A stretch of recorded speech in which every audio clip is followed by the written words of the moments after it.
Amen. Well, you can be seated, yeah? And am I ever excited to share this particular message with you today?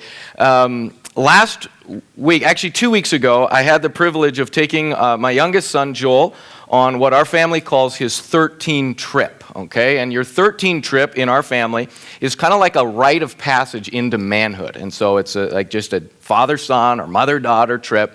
And in the guy's case, we go out and we do man stuff. You know, we run out and wrestle a bear and all these kind of things. And that's an exaggeration, but it was like that. And actually, we do have quite a few little rituals that we do as part of the deal. And some of it's just fun stuff. We did a little bit of skiing. We went to the mountains and we did a little bit of movie watching about superheroes, you know, stuff like that. But a big chunk of it was just talking. I mean, the guy's 13. He's entering into manhood. We read a book about adolescence and talked about that. And one of the activities we did was we read through the book of Proverbs together. We didn't quite finish it, but we read chapter by chapter through the book of Proverbs. We'd read a chapter, and then we'd discuss that chapter. You know, what stood out to us, what was interesting, and so on. And as we were looking at this book, the book of Proverbs, I was so struck by, the reality of that trip and the fact that really Proverbs is a book written from a father to a son. And really what he's trying to do in this book is he's saying, son, I could save you a lot of pain in life. Like, I could save you a lot. I've learned some things over my life. And I just want to give you some nuggets, some pieces of wisdom that will save you a lot of pain, that will set you up for the best life possible. Doesn't mean your life's going to be perfect. Doesn't mean you won't face trials. Doesn't mean, tragedy can't strike, all those things. But just, wow, son, if you would just learn these things, you'll be so glad you did. And you can see this. Chapter 1, verse 8, this is a repeated theme. Listen, my son, to your father's instruction. Don't forsake your mother's teaching. Chapter 4, verse 1. Listen, my son, to a father's instruction. Pay attention and gain understanding. Chapter 5, verse 7. Now then, my sons, listen to me. Don't turn aside from what I say. And again and again and again through Proverbs, this is the refrain. I've got 5 of them up on the screen there. There's many more like that. And each one is followed by a series of promises. You know, if you do, this will happen, this will be better, and these bad things won't happen, and so on, okay? So I was just struck as I was reading through that. And last week, as we continued into the Leading Me series, I thought, my goodness, so much of what the book of Proverbs is a leading me kind of a book. Because really, the father is saying to the son, I can't live your life for you, right? Like, I wish I could. I wish I could make your decisions for you. I wish I could help you. I see you doing, these things and not doing those things. And I'm like, I want to do that, but I can't.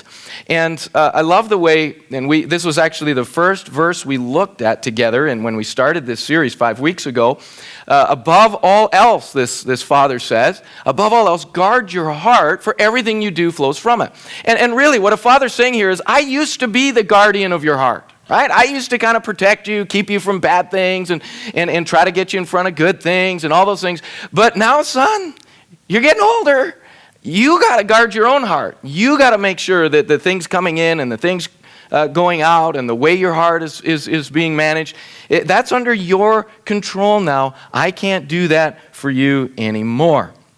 And there's something on the internet right now called a life hack. I don't know, how many of you have heard of a life hack before? Okay, a few of us have heard of these life hacks. A life hack, actually I got the definition of it so that you could know exactly. This is right off the authoritative definition of all things called Wikipedia.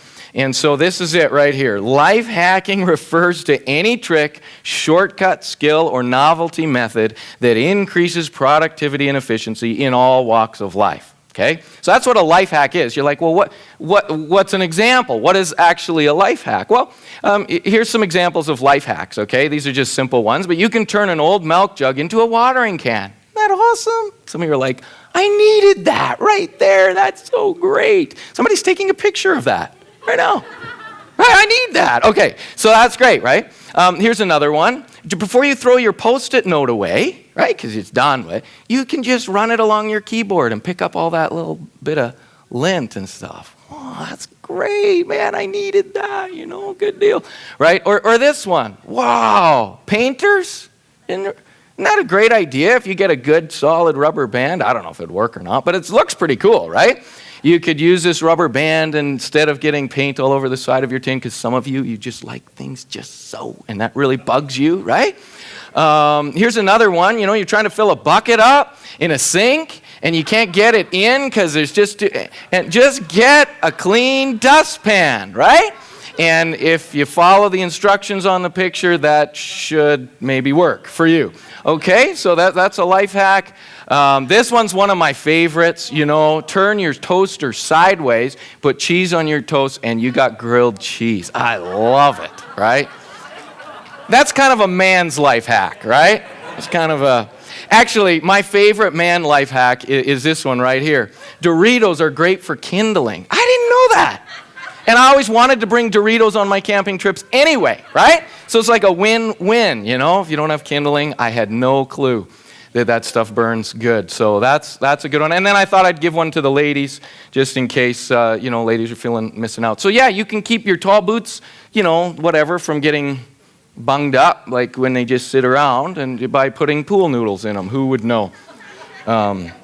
So yeah, anyway, lots of interesting things you can do with life hacks, and if those help you at all, if nothing else helps you in the sermon today, and that does, then you'll be like, wow, I'm so glad I came to church today. I learned something new, right? That's so great. So anyway, those are them. Well, in Proverbs, there's tons of these. Not so much to do with like practical little things like, how to keep your boots straight, but with maybe more impactful things in our lives. Like, hey, if somebody's mad at you, amping up and getting mad back probably doesn't help the situation. Do you know that? Do you know how Proverbs says it? A soft answer turns away wrath.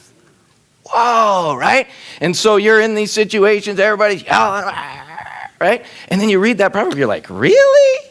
Really? Let me try that sometime. Who would know? And you try it, you're like, whoa, that works. Oh my goodness, wow. Or there's a proverb that just says, people who seek out fights are foolish. Some of you are like, really? I thought it was awesome to seek out fight. No, okay, most of us know that already. But once in a while, and here's the real trick with wisdom or life hacks, is that a lot of them you read and you're like, or you listen to, and you're like, oh, I knew that. Oh, I knew that. Oh, I knew that. And so you feel good. Every time there's one you're like, I know. But here's the problem.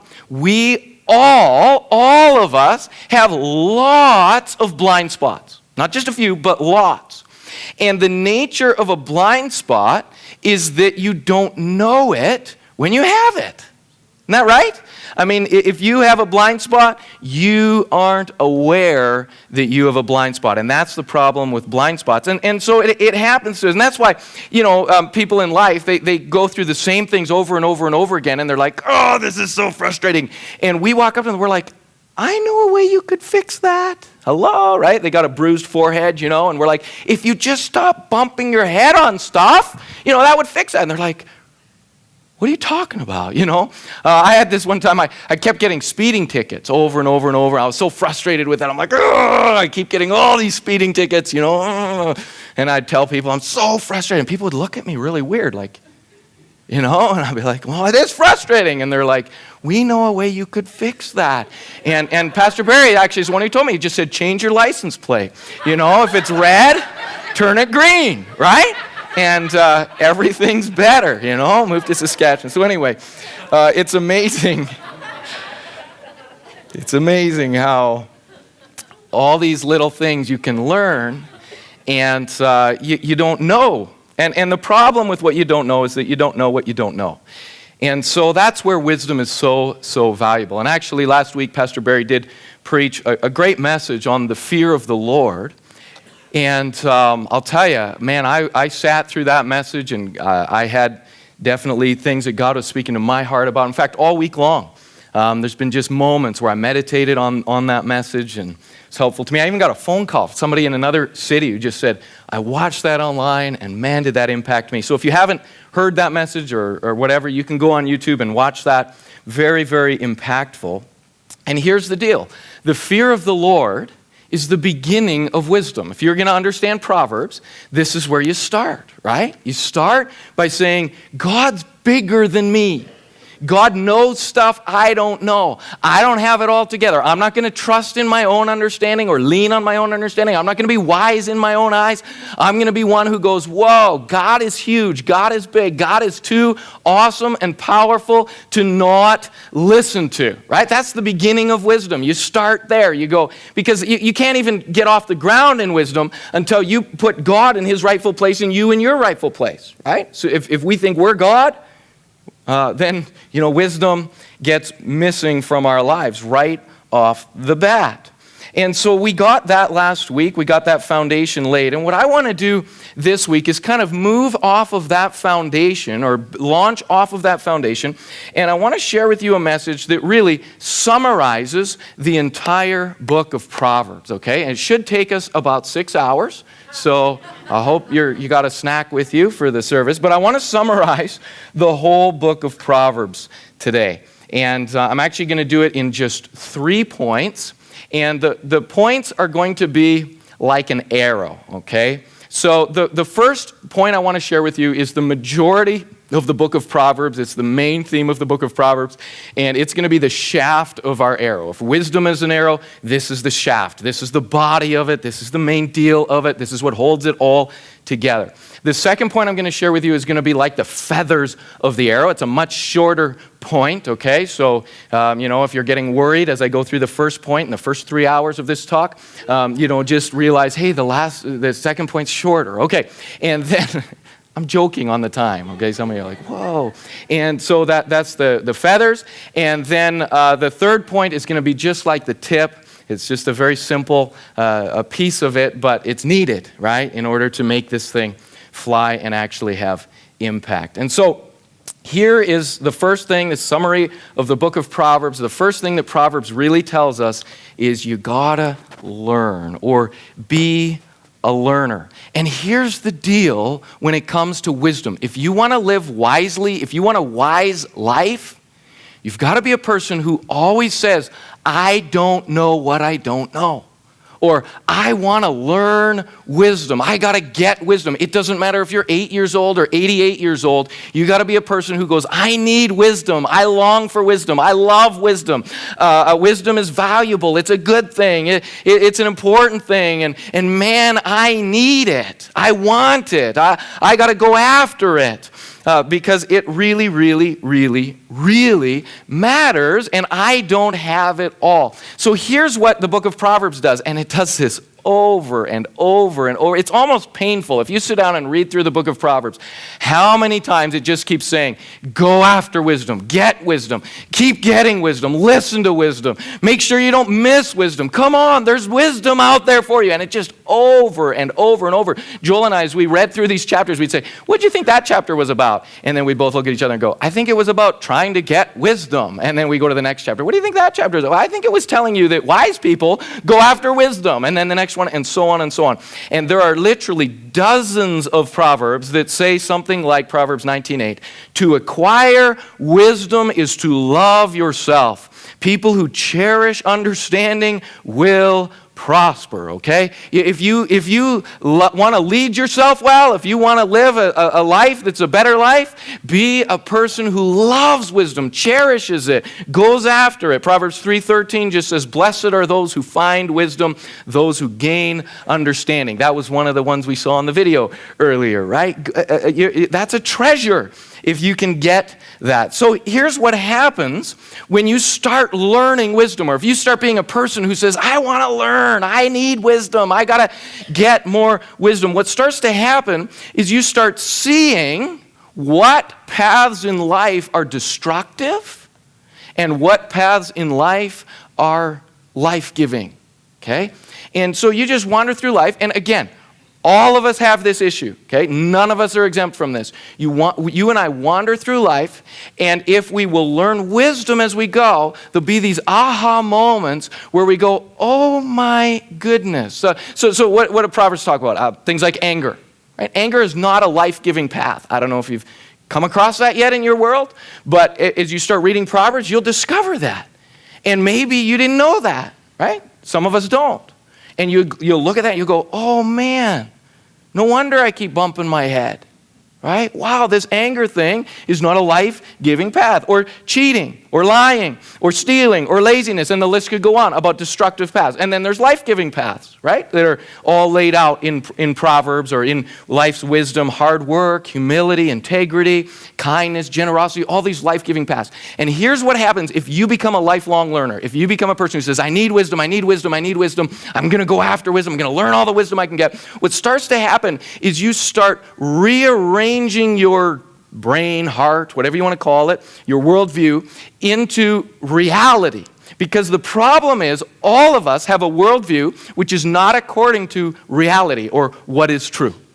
So we're transformed by the renewing of our minds, is the way Romans 12:2 says it. But what happens if we get wisdom, is we start going, oh, that's life-giving. Oh, that's not life-giving. And you say, well, what's the big deal with that? Here's part of the big deal anyway. Part of the big deal is that we live in a world that's messed up, like way messed up. And so as we live in that world, it's sending messages to us all the time. In fact, Proverbs talks about this, right? If they say to you, come along with us, let's lie in wait for someone's blood, right? Let's see who we can get. Let's see what we can get out of people. Let's do this, let's do that. He says, don't go along with them, my son. Don't join that crowd. Now, here's the deal. The voices of this world are coming our way and going, this is, what? Come on, they say. It'll be fun, they say. Right? You ever heard that little saying, right? And then, you know. So this is what happens all day long. Everywhere we go, we hear stuff. And some of it's probably good, and a lot of it's probably not good. But those messages are coming our way, and they're trying to convince us or pull us or cause us to believe about certain things, that they'll be fun or they'll be life-giving or they'll be helpful. And of course, it won't. And so learning wisdom makes us go, no? What are you talking about? That's crazy talk, right? Now, flip that around. There's another thing that really gets us, and that is our own selves. Because we can deceive ourselves. I don't know how many of you noticed, but self-deception is a very real battle in all of our lives. And sometimes what happens is our desires sometimes pull us in directions, and wisdom is able to go, no, no, no, or yes, yes, yes, when our desires are pulling us away from something that's helpful. And so sometimes our desires are trying to deceive us, or our flesh, or those kind of things are trying to pull us in the wrong direction. And they're saying, this seems great, right? In fact, the way it says it in Proverbs, there is a way that seems right to a man, but the end of it leads to death. Now, here's the trick of that verse. It seems right. Right? It seems, you're like, but that seems so right to me. You know what? Actually, that's part of the coldness of wisdom. Wisdom is a very cold reality. Wisdom is either your friend or your enemy. It doesn't really care a lot about you. It either works for you or against you. The way it says it in the book of Proverbs is pretty crazy when you read it. You're thinking, really? Really? But it says, if you're a fool and you do foolish things, wisdom will stand aside and laugh at you. Ha, ha, ha, ha. You bumped your head again. Ha, ha, ha, ha. Right? That's just what wisdom does. Why? Because wisdom doesn't care. Wisdom just says, told you so. Right? That's actually why we need God in our lives, because he actually cares, right? He gives us wisdom, but then he cares. He's like merciful. He's like, oh, I'm so sorry. Don't do that again. That's the wisdom side, but, you know, anyway. But wisdom's just cold. It's just reality. It's just, here's the way it works, you know? You go with it, it's your friend. You go against it, it's your enemy. We need to learn over and over again, and sometimes we forget, but more often we just have blind spots. All of us do, and we can gain if we become lifelong learners. If we become people who seek after wisdom, we can grow in this. So a fool, which is over and over again in Proverbs, is just someone who is ignorant about life. Okay, they make the wrong assumptions about how life works, what would be good, what seems good, or what seems bad to them. And a lot of times we'll say, well, it just seemed like the right thing to do. Well, it just seemed, you know, and we think that's a good excuse, right? Which it might not be a bad excuse, but again, wisdom doesn't care, right? It just, well, these are the consequences. This is the reality. And so, man, is it ever valuable to get wisdom. Now, here's a little trick to this. Fools don't want wisdom. Why? Because they just want to do what they want to do. But what they don't realize is they don't actually want to do what they want to do. You're like, really? Yeah, let me give you an example. Let's say that you see a plant and you decide you want to eat that plant because you're hungry and it looks really good to eat, but it might be poisonous. If you're a fool, here's what you do. You say, man, I'm hungry. I want to eat that plant. Please don't tell me if it's poisonous or not, because I really want to eat it. And if you told me it was poisonous, then I wouldn't get to eat it. So don't tell me. Just leave me ignorant. Leave me alone. That's what the fool does all through Proverbs, right? Just don't tell me. You rebuke a fool. What's the fool say when we rebuke a fool? Just leave me alone. Why are you judging me anyway? Right? You can't tell me what to do. Right? I mean, right? What do wise people do? They go, ouch, ouch, ouch, but thank you. I need that. Please tell me those things. Please give me wisdom. Even if I don't agree with you, I'll just say thank you and maybe put it on the shelf. But wise people are going, feedback, feedback, feedback. Tell me. Help me learn. Help me grow. I want to know what I don't know. So give me information. Help me learn, okay? So there's two things for this under how do I become a learner? And the first one that Proverbs repeats again and again is wisdom is available. Okay? It's available. Again, here's what we do when we're foolish. We say, well, I just didn't know. Right? Well, I didn't know. My parents never told me. Nobody ever told me. I just didn't know. And what the writer of Proverbs says is, okay, maybe you didn't know. But in wisdom's eyes, again, wisdom's a bit cold, but in wisdom's eyes, it doesn't matter, right? Like, okay, you didn't know. I mean, that's nice, but it don't matter. It still works against you or for you, whether you know about it or not. And so what wise people do is they go, oh man, if it's wise people say, it's out there somewhere. I got to go after it. I got to find it, but it is available.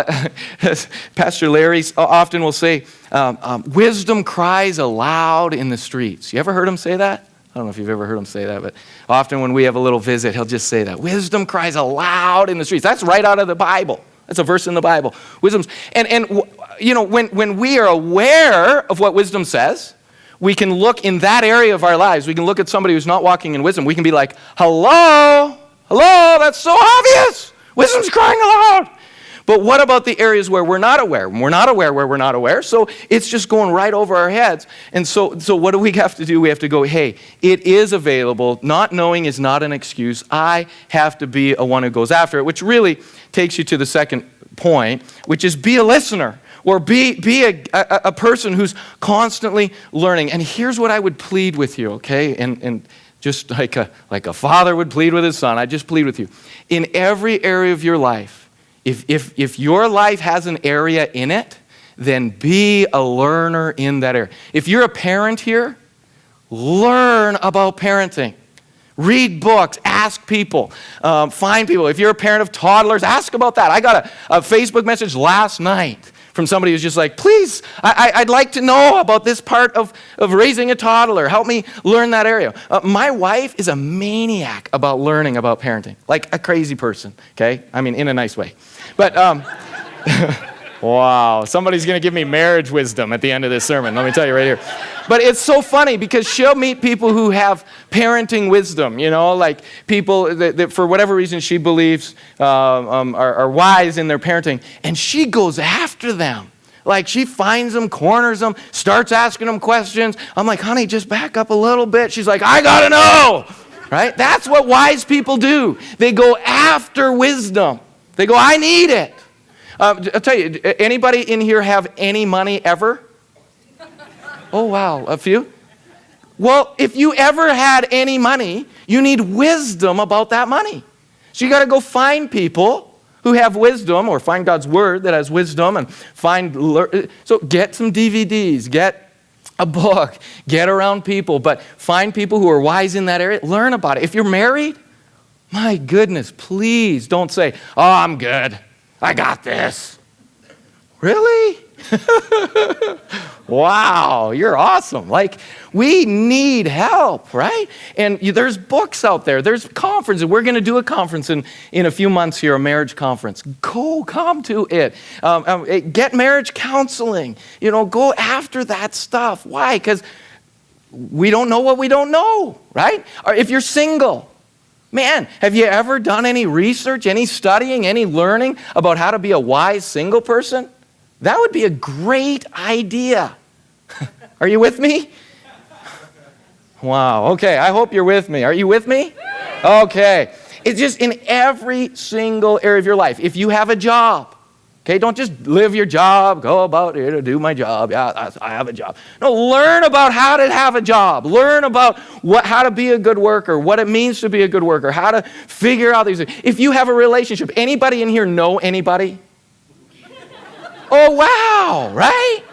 So cool. You could learn about relationships. There's wisdom available. It's calling aloud in the streets, but we have to be those who go get it. If we're not listening, we don't hear it. It doesn't come our way. That's what wise people do. They ask and they ask and they ask. They listen and then they adjust. I've met people who grow up in circumstances where they learned almost nothing positive.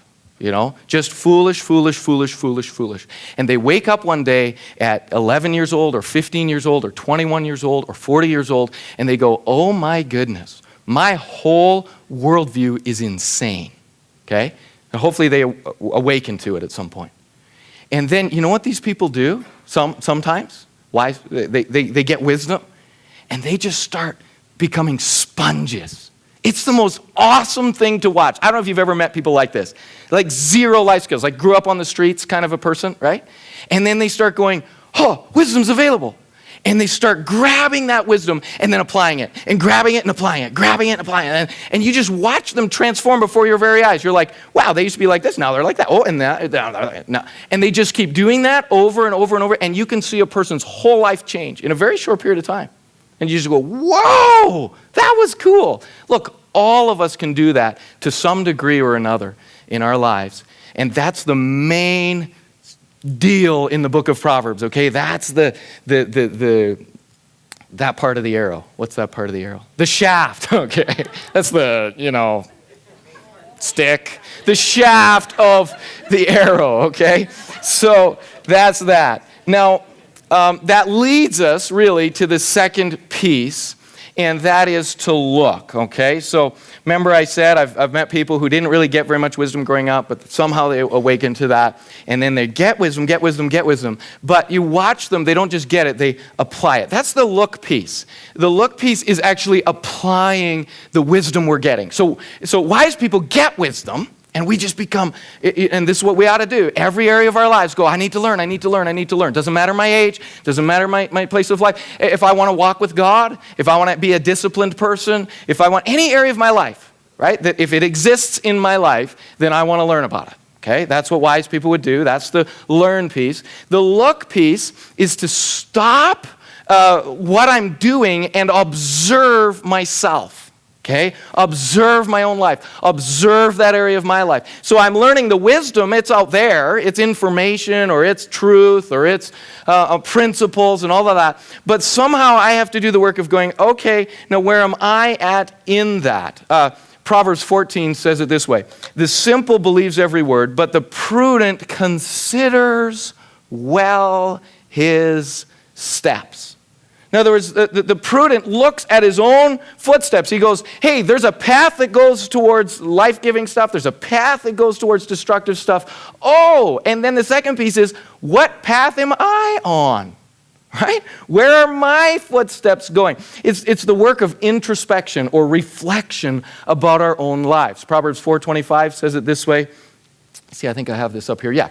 Give careful thought to the paths of your feet.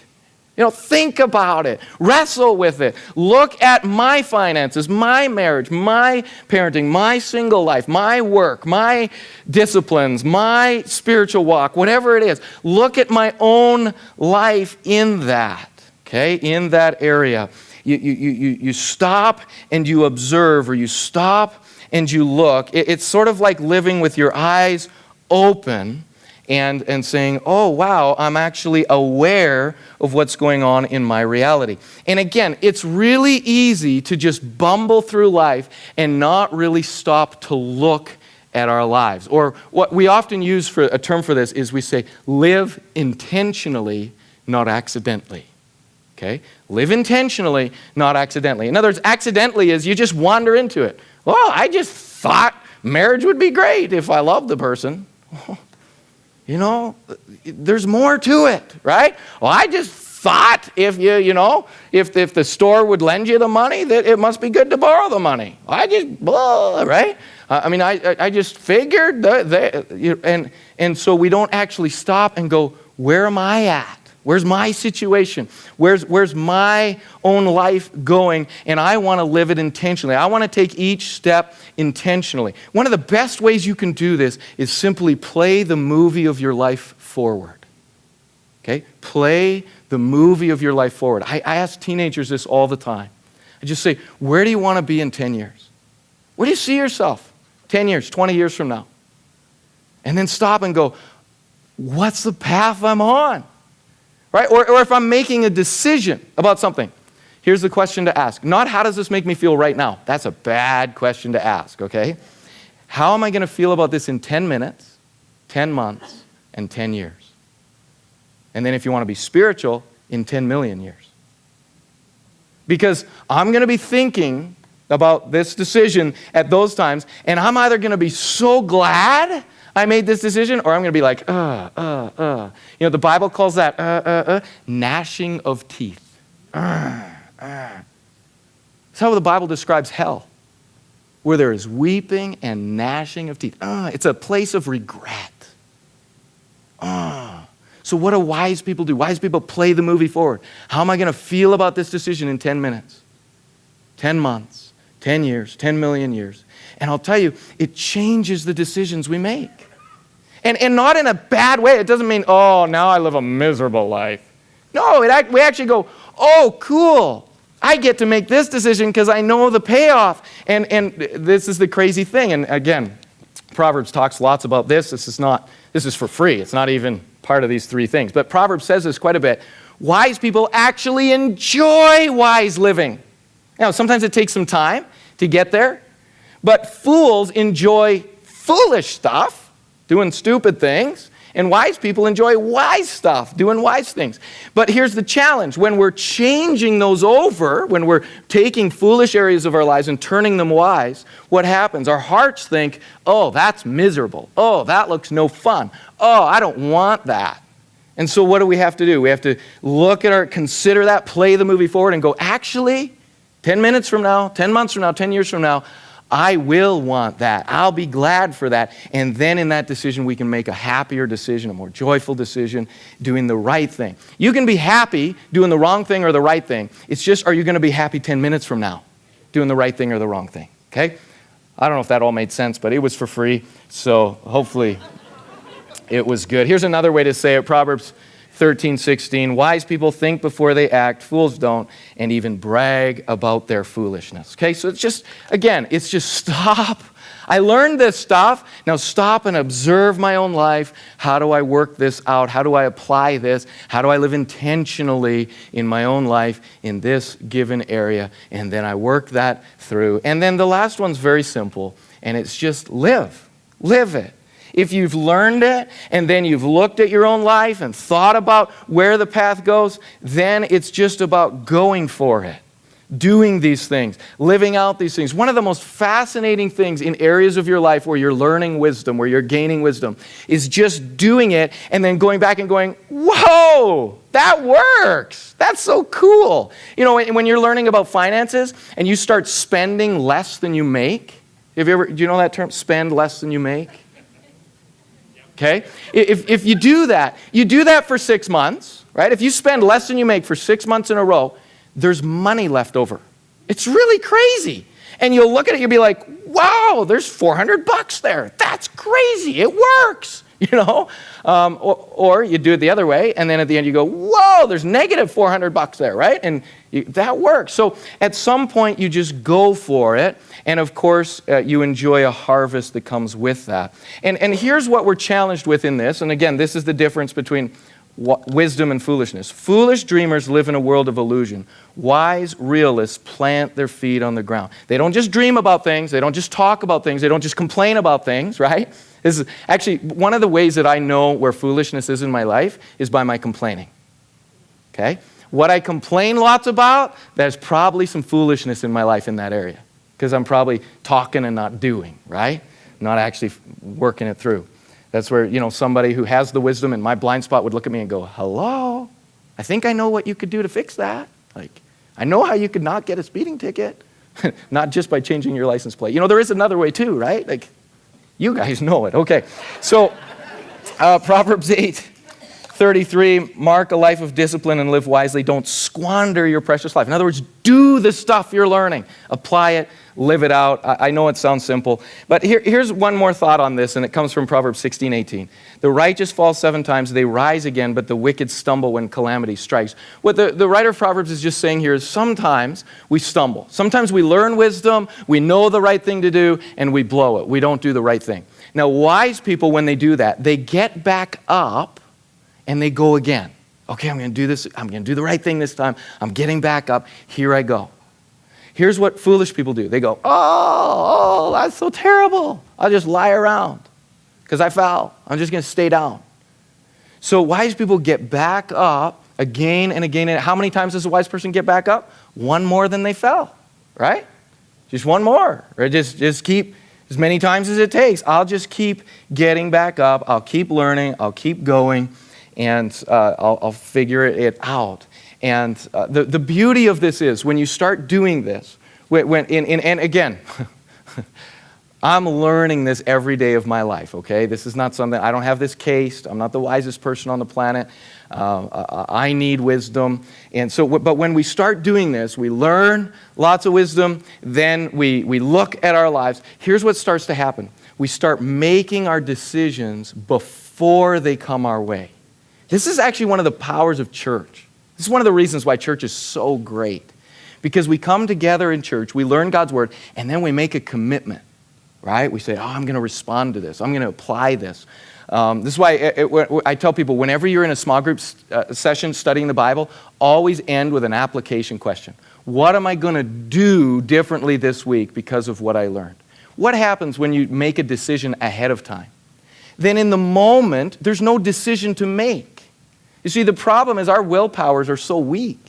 So in the moment, it's really hard to make great decisions, right? Because we have desires and voices and all this stuff coming at us. But if we get wisdom and we look at our lives and all that, we start making decisions before those decisions need to be made. And then in the moment, when you'd think we'd be making the decision, there's no decision. We're like, well, of course I'm not doing that. I already decided that.